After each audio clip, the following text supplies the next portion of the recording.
लोहर सी गांव के छोरा सी जी रैप, लोहर सी गांव के छोरा जी रैप, लोहर सी गांव के छोरा सी जी रैप, लोहर सी गांव के छोरा जी रैप, लोहर सी गांव के छोरा रे भाई, छत्तीसगढ़ में अपन पहचान बनई, माटी के खुशबू दिल में प्यार, निषाद स्टाइल रैप ले गूंजे संसार।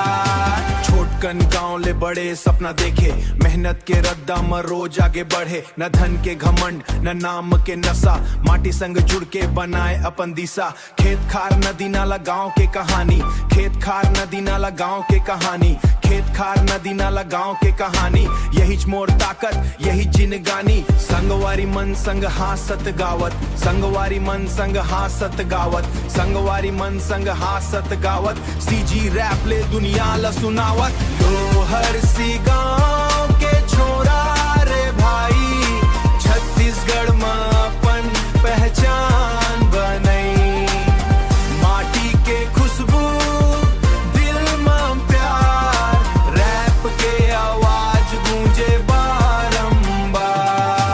यूट्यूब में वीडियो जनता के प्यार, धीरे धीरे बढ़त है परिवार, गांव के बोली गांव के मान, यही मोर असली पहचान। आज गांव कल पूरा राज, मेहनत ले बन ही अपन काज, आज गांव कल पूरा राज, मेहनत ले बन ही अपन काज। लोहर सी के नाम ला ऊंचा करबो, छत्तीसगढ़ में झंडा करबो, छत्तीसगढ़ में झंडा करबो, फ्यूसर से गांव वे फ्यूसर करबो।